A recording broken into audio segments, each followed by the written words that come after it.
y'all. Hey, it's Ann with Andale Homestead. Good morning, good afternoon, good evening. It is Casey from Ormsby Farms. Hello, hello. This is Sandy from Suburban Homesteader, Wyoming, Arizona. And I'm Monica from Bland's Promised Land Ranch. Good morning, everyone.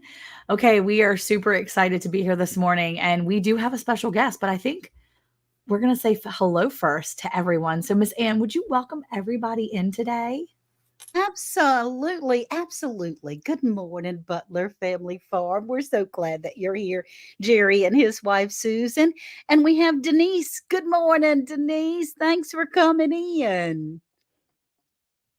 And we appreciate everyone that's coming over. All four channels and round the hay bale or are broadcasting simultaneously today. And on our lives, what we like to do is keep them around 30 minutes. So we'll be in that neighborhood of time framing. And we appreciate you coming. Check out Ormsby Farms, Bland's Promised Land Ranch, and Suburban Homesteader, Wyoming, Arizona, and Round the Hay Bale. Because when we get our channel, Round the Hay Bale, up to 500 subscribers, we're going to have a big old giveaway, you guys. So we appreciate Pew, you. pew, pew. We appreciate you and thank you for being here. Okay, so our last episode, we talked about meat birds like a couple weeks ago, right? And this past episode, we talked about specifically American breasts, which is a specific kind of meat bird, but I think they're kind of considered dual purpose, right, Casey? They're both, right? Yeah, I think it's the kind of uber popular dual purpose bird right now. We talk about self-sustainability and community sustainability. And that's one thing that we talked about is Cornish cross is not self-sustainable, but this American breast gets to the size that Cornish cross do. It takes a little bit longer. I'm sure we're going to get all the juicy juice, chicken juicy juice. Anybody get that now? Okay. Tough crowd this morning, but we'll get it from Sydney when we bring him up. So I think we should bring up our special guest from the Naked Gardeners. We have Sydney. Woohoo! Welcome. Everybody remember that back in the 90s? Yeah, absolutely. Yeah. Well, I remember it in the 70s, so you didn't invent that one, huh? Wait, Arsenio Hall didn't invent that? Because I'm pretty sure. Miss Ann just wrecked my world just now. Okay, I thought Arsenio Hall was the genius behind that, but Ain't nothing new in this crowd. So we're talking about American breast today, yeah? Yeah. Sydney, talk a little bit about you and your wife's background in American breast and how y'all got started into this dual purpose breed. Well, we got started in this by accidental. We started off as foodies. We were urban backyard gardeners in the Dallas area, small urban backyard gardeners in the Dallas area. We were basically growing our own foods. And then we went to a homesteading life conference where we decided not only can we grow our own food, we should be able to raise our own food. And we started off with egg layers, basically the gateway to homesteading. It started off with egg layers and turkeys. Got to love turkeys.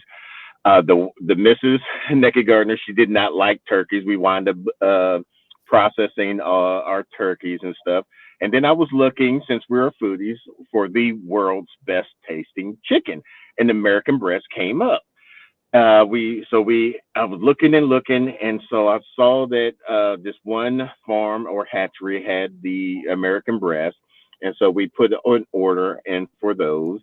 And then right when they were about to send us these birds, they said that they had an unbelievable hatch rate, and that they could send us 100. When we initially were going to only have 30 of these birds, and they said they had an incredible hatch rate, and that if we take 100 of these birds, all we would have to do is pay for the shipping of these extra 70. I was like, why not?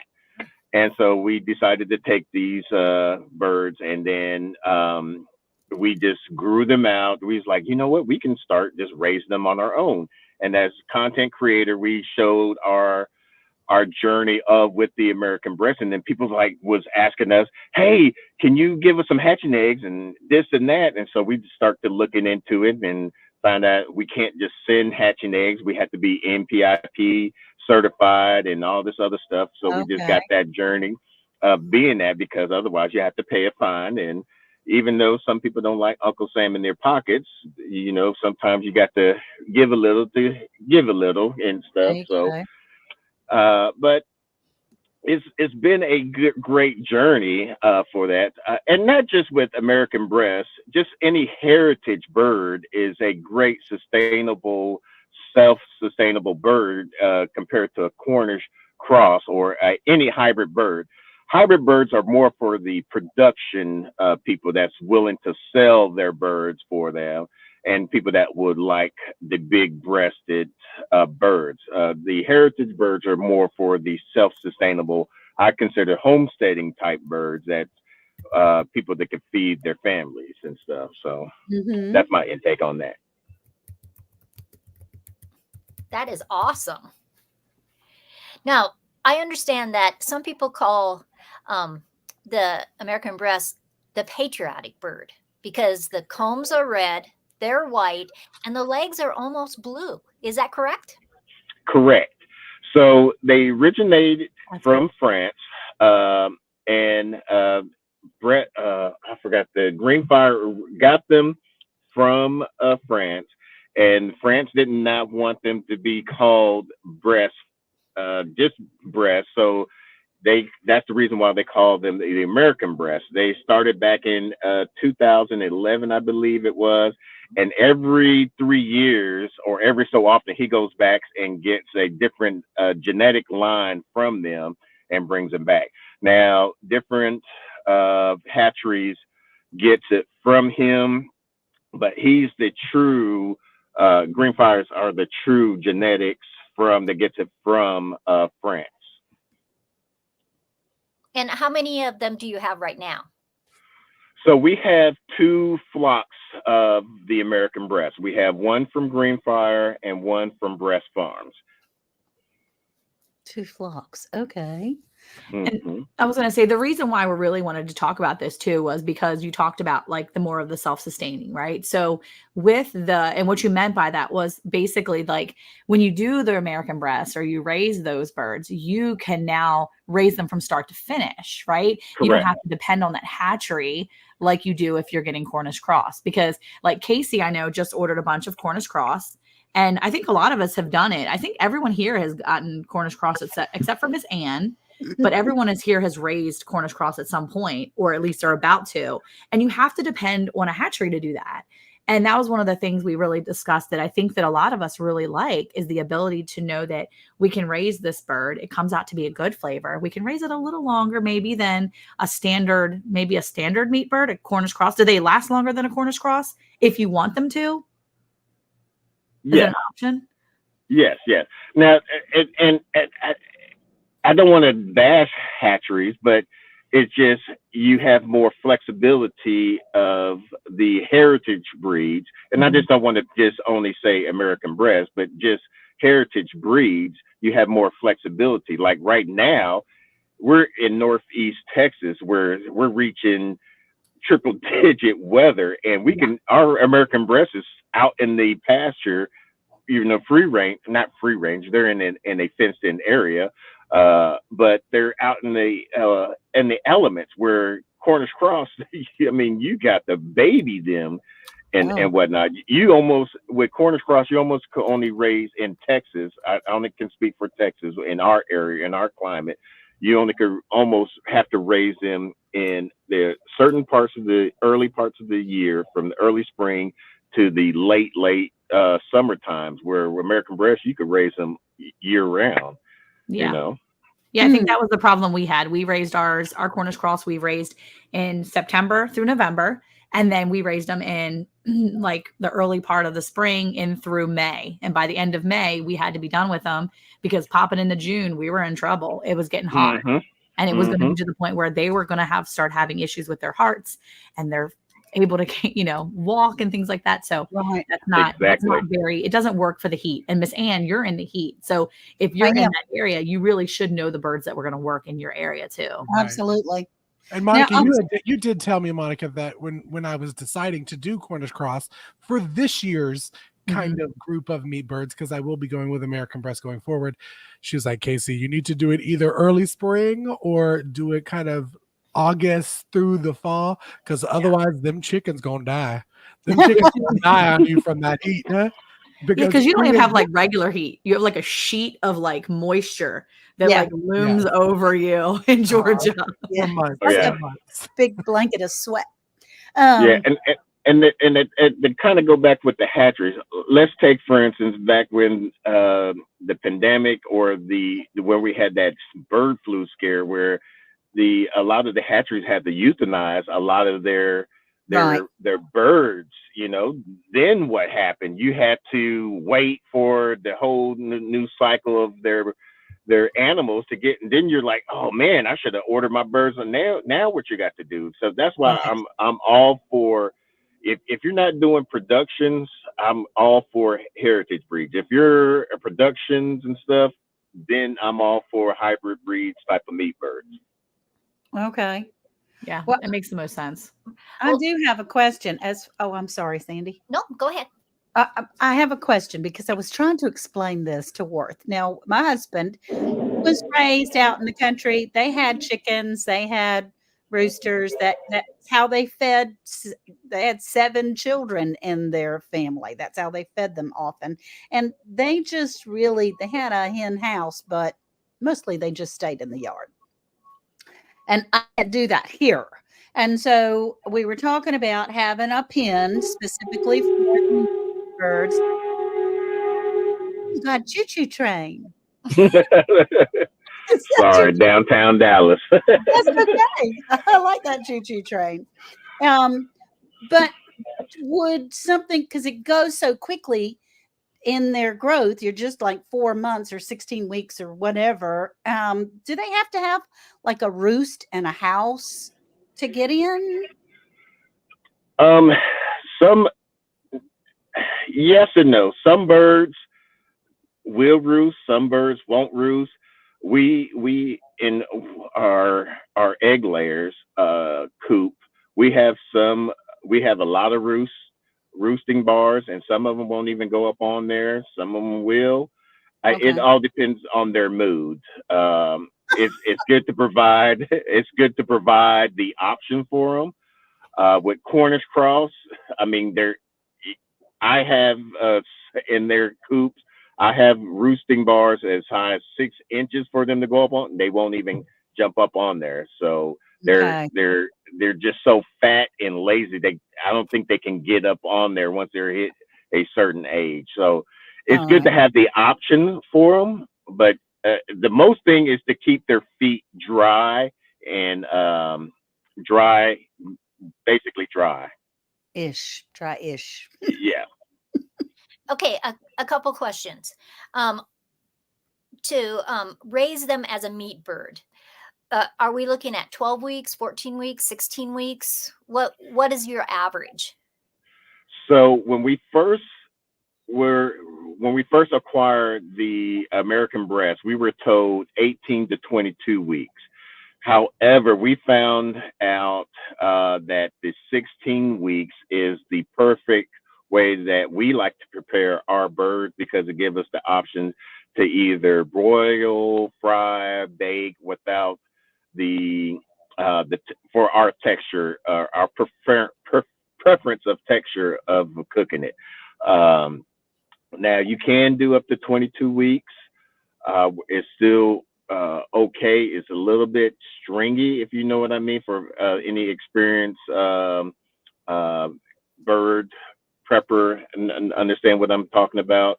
However, I feel 16 weeks is the perfect way to prepare these American breasts. We get them at 16 weeks. We get them roughly about a little bit over 3.5 pounds. And since it's just me and the missus, that's a perfect size for just me and her. Okay. Okay. My second question is, because they're a dual bird, they're egg layers, they're meat with a great flavor. Um, how many eggs per year do you think that people could expect to get if they're just raising them that way? They're not raising them to harvest them. Um, 200, 225. What kind of experience? So they say anywhere from 200 to 250. Now I've noticed that even during the heat, they still lay pretty decent. I've noticed about that. Some birds during once they get the temperature gets above like 95 or higher, they stop laying completely. But these birds are still laying pretty decently on a consistent basis. So. Okay. And you talked about on our regular podcast how you finish them off. Can you talk about that? Yeah, so at the 14th week mark, we start preparing, not like the French do. The French they confine them in a dark space and they they feed them corn fermented in raw milk. And that just basically, their structure, their structure body type allows their meat to consume carbs a certain way to darken up the marble up their meat a certain way almost to resemble like red meat. We don't want to do that completely because we still want to allow them to enjoy the bugs and the vitamin D of the sun and stuff like that. So we still allow them to roam out and get the grass and stuff, but we just allow them to a free choice of the raw milk, of the free choice of the cracked corn fermented in raw milk. And we'd give that to them for the last 2 weeks. And then we restrict that feed for them the last 12 hours before it's time to process them. And why do you stop it at 12 hours? What have you found on the reason to do that? Just to get all that their feed out of their crop. It just makes it easier to when there's time to eviscerate them. It allows it to get out of them. And would you recommend that to anybody, no matter what kind of chicken that they're raising? Yes, I would. I would recommend when you're feeding chicken or when you're I wouldn't even just say just processing. When you're having chicken, I would recommend having at least grit when you're providing feed. If you're doing egg layers, I wouldn't say, we try to provide some type of oyster shell or some type of calcium, I should say, for our egg layers, and for our meat birds, we just provide grit and a nice protein level, depending on what age level that they're in. We get most of our feed from Reseca. It's a non-GMO type feed. For other folks, they might, you can get your feed from Tractor Supply or your local co-op feed or wherever you get them from, and they'll recommend whatever feed that you would like. But with the Reseca, they recommend for heritage breed and for commercial, the hybrid breed of what type of feed and protein that you need to require to get for that particular meat bird or animal. Now, would you recommend also on that kind of line, if you're growing out any turkeys or any other type of chicken for meat, doing the final 2 weeks in the cracked corn and fermented raw milk? Do you think that would probably work for? No, or is it just American breasts? I think just American breasts will only work. Now, there's other people that are trying to cross the American breast with other breeds just to see if they can get, because the American breast doesn't have the large, even though the last name of the American breast assumes that you're going to have a large breast in there, but it's not. It's just a better tasting, premium tasting bird. So if you're a foodie, it is a good bird for you to try. Otherwise, you can just try any other type of heritage breed bird that will, and I'd suggest everybody do their homework to find out what bird in their environments, whether you're in northern, because some birds will have a higher comb. So if you're in the northern climate, you don't want to get you a bird that has a higher comb, because that bird during the winter climates will have a higher assessment, get a frostbite bit on their comb, or their wattles might get frostbite, get on their comb, and then lose it. The same with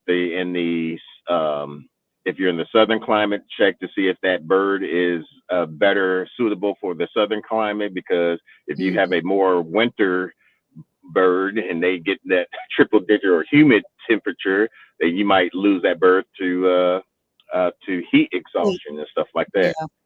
Mm-hmm. Don't get the bird because it looks pretty or it lays beautiful eggs. Guilty. We all are. I'm telling you. But I'm learning so much, and I'm learning that there is a science to raising chickens.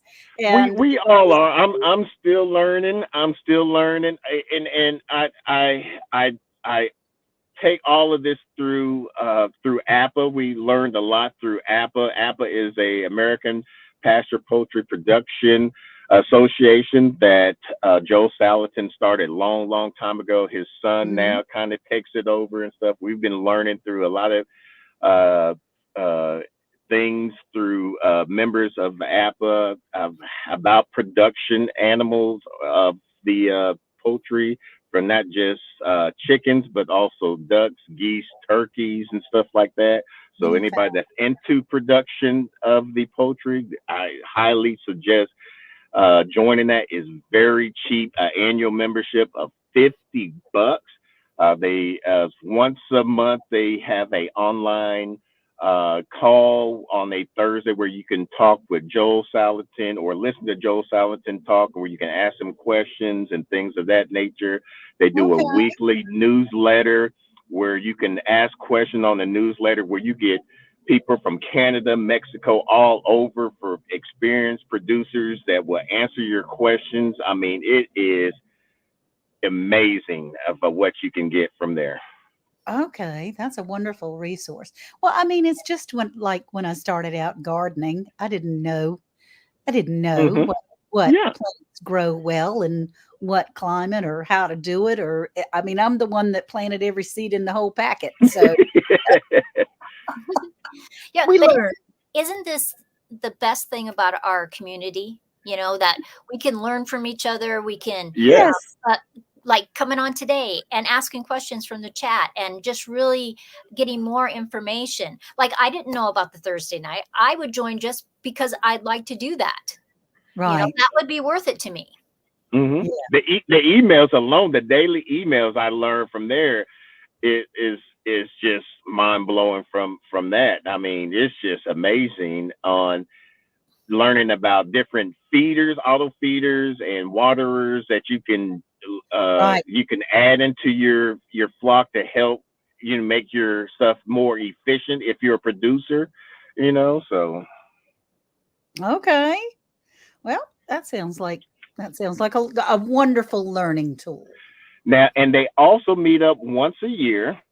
They're finally doing they finally let out that they're going to do the end of January of next year in Allen, Texas. But this might be the last time they do it in Texas. They possibly might be doing it in either Georgia or Florida the following year. So who knows? But I'm excited about that. They have the guest speaker. I forgot the name of it. They put it on Instagram. They have a Facebook and Instagram.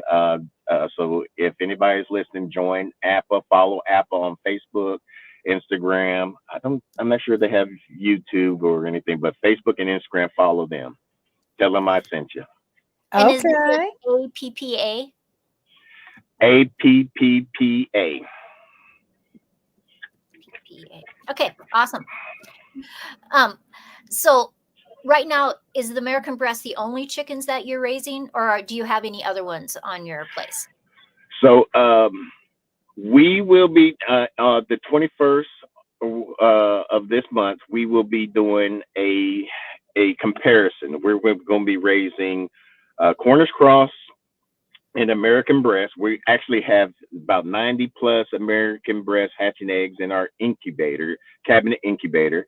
And we're Wow. going to Nice. do a, we're going to be doing a feed comparison, a mortality rate, a side by side environment. So we're going to have them in a similar not Joe Salad, John Siskovich tractor, moving them daily and everything. Feed, kind of basically seeing how well they compare simultaneously at the same, basically how well they do compared to each other, if they're even worth, raising, So we'll be, that's going to be an interesting video to watch or do the experiment and everything. So I'm excited to get that out.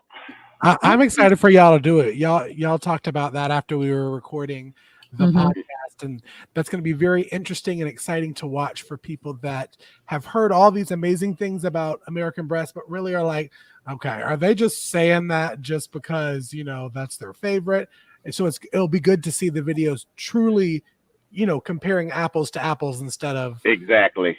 I want to, because everybody say, oh, you never get the feed conversion rate. They well, I'm going to actually record every time we feed them, record each time we feed them and everything. And at the end of the processing, going to calculate how much they feed and how much they weighed at the end of each cycle. And we're not gonna feed the Cornish cross, because normally we try to feed the Cornish cross to make pieced out weight. So we try to make the Cornish cross to be at least 4.5 pounds or higher, so that way we can get a good piece out rate. That's, if anybody want to piece out Cornish cross, that's what we learned from APA. See, that's something that y'all need to learn. If Well, you want to piece out your Cornish cross, you want them to be at least 4.5 pounds. So that's where you can get a good size breast and a tenderloin and everything. But I want them to be all whole birds. I want them to be at least about 4.25. So I'm gonna feed them by what the spec rate says and see how that goes. And you're doing it in the fall? Starting August 21st. Okay. So that's a really good time for, especially where you're at too. Like, I feel like that's literally the best time of the year you could do it, because it's still hot. I mean, it's still hot here in September, but that's okay because they're going to be so little. They need that. Yep. And they're going straight on grass. So yeah, normally, they can go straight to grass. Yeah, normally we'll put them in the our big old brooder for 3 weeks, but we're putting everybody straight on grass. Wow. Okay. That'll be interesting. Yeah. And being a newbie, and someone may be like me, I don't know, that might watch this. When you talk about piecing out, what does that mean? So piecing out is normally what producers would do is to get more bang for your buck. So for us as a newbie, we sold our birds as whole birds. So you'll probably we were selling our birds anywhere from $7 to $7.50 per pound. And they kind of sell slow. But we found, going through Apple, we found out if we piece out our birds, so you'll piece out your whole chicken bird, one bird. You'll piece out cut the bird up for your breast, your tenderloin, your wings, your necks, your your thighs, your bone-in thighs. What else is there? Your hearts, your livers, and you sell those all individually. So we will sell our breasts, and I don't use my price because our price feed and everything is all differently. So we sell our price for our package for $18 for our breasts, and those will sell out quick. I'm like, why? Our thighs, our bone-in thighs, is $16. Sell out quick. Our wings, $14. I mean, I was like, so you get more. So you basically, for all those pieces, will sell out more. Yeah. And compared to what you would sell for a whole bird, because most people in today's world don't know really how to cut up a whole bird, and they don't want to do the work. And they don't want to do it. Yeah, I was about to say. Yeah, so they're paying for convenience. Yeah, exactly. It's not that they don't know how to. Sometimes I want to say probably you're at a 50-50 on that one. I'm just trying to be generous there, but 50% of the time people don't know how. But I think a big chunk of that too, 50% of the time, people just don't care and they don't want to do it. They just don't have time because they don't make time to do the things that would save them money in the long run. They just get it because it's easy. I wonder if, because when I look back on what I taught my own children, I'm not sure. My mother taught me how to cut up a chicken, but I'm not sure that I taught my children because by that time, everything we bought in the grocery store was already pieced out. So I want everybody to do by the end of this month to take their children and ask them without showing them how to cut up a whole chicken. That's a great That'd idea. be a great videos. Yeah.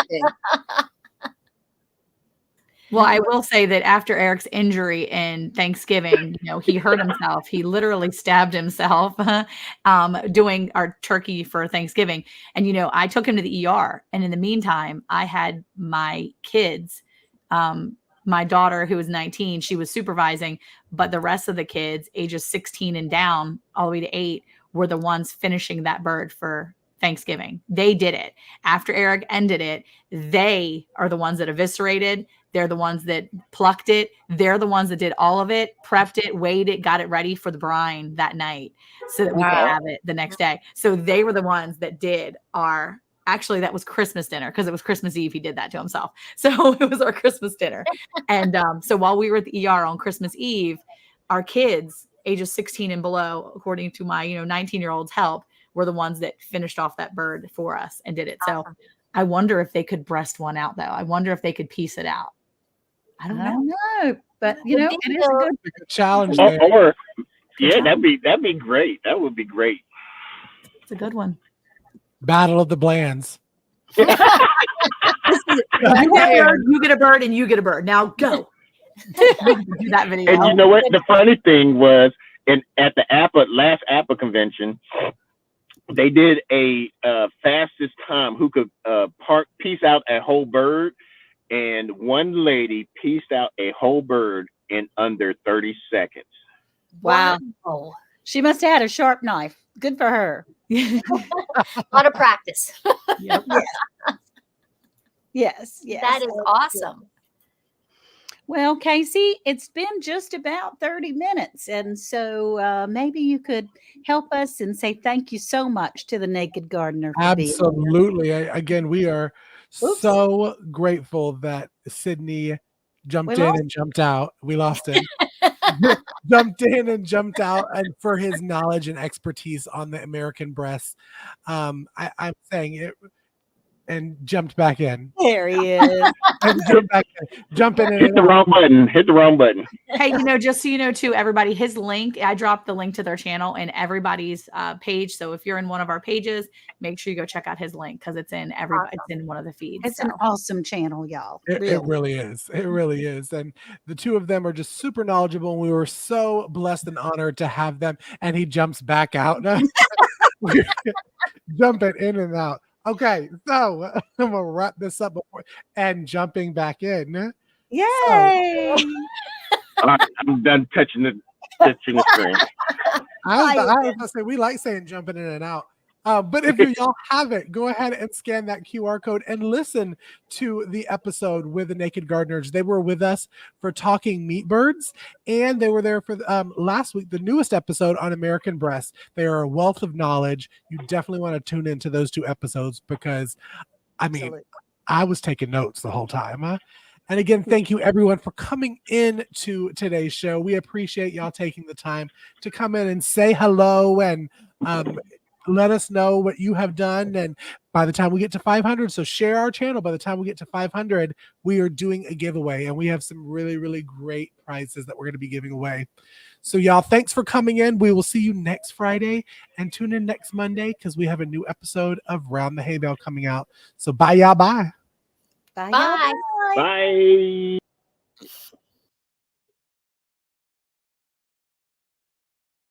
Are you enjoying the Hay Bale topics? To learn more, click on the Linktree link to get all of our product recommendations, along with discount codes and more. Hey, Monica, did you know it's now even easier to listen to Round the Hay Bale podcast? What? Really? How easy? That's right. All you have to do is say, Alexa, play Round the Hay Bale podcast. Playing Round the Hay Bale podcast on Apple Music. Ooh, we're really fancy now. Tune in to Round the Hay Bale every Monday at 9 a.m. Central Time.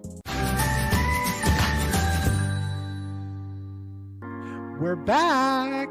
And now live every Friday. With new topics and a new time. Don't forget, a new host. Yay, that's right. Sandy joins the panel for Hey Y'all Hey radio show. Now, on Fridays at 11 a.m. Central. We'll see y'all there.